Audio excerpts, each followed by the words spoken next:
Carl Jung says, until you make the unconscious conscious, it will direct your life and you will call it fate. You wake up, grab your phone, scroll, swipe, tap. But beneath it all, there's that feeling, an emptiness gnawing at you. Ever wondered, why? It's not the lack of things, people, or achievements. It's something deeper. And today, we're not just talking about it, we're facing it.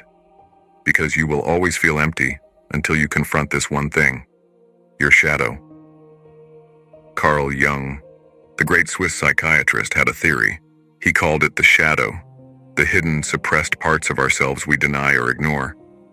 And it's not just the dark, ugly parts, anger, envy, greed.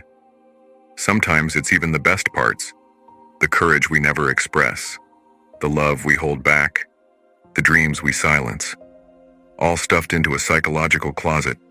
And the worst part? It doesn't stay hidden. That shadow is always there, lurking.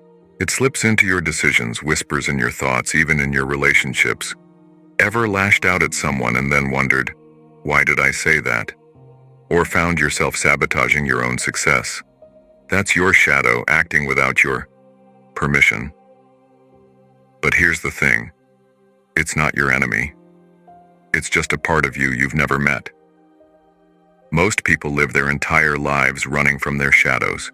They blame others, point fingers, distract themselves, scrolling endlessly, binge-watching, chasing the next thrill.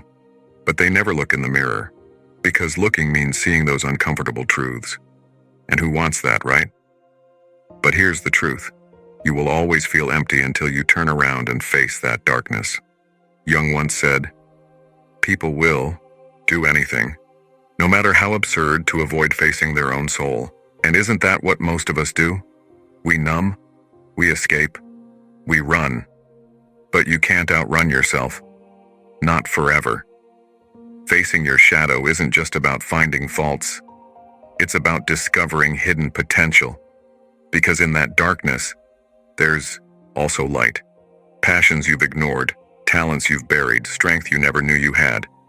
The problem is, if you don't face it, it festers. It shows up in your choices, your fears, your regrets. But how do you face it? You start with radical honesty.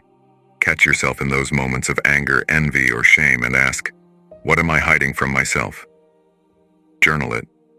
Speak it out. Get curious about your own darkness. Because when you know your shadow, it can't control you. It becomes a guide, not a ghost. Think of history's greatest minds.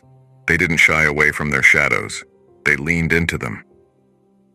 Leonardo da Vinci's insecurities made him a relentless seeker. Nietzsche's struggles gave birth to his philosophy. Even Jung, with his own psychological crises, transformed them into wisdom that still guides millions. But there's a catch. Facing your shadow is a process, not a one-time event. It's uncomfortable, it's messy, it's seeing yourself without filters. But it's also the only path to true freedom, because when you know yourself, all of yourself, you stop being a puppet pulled by invisible strings. Imagine this. Instead of feeling empty, you start feeling alive. Those same emotions that once haunted you become fuel. Anger turns into passion, fear becomes courage, and sadness, a well of empathy. But it starts with a choice, to face what you've been avoiding. So, the next time that emptiness hits, don't run. Don't numb it, listen. Ask what part of yourself you've been avoiding, because until you make the unconscious conscious, it will direct your life, and you will call it fate. And you deserve more than that.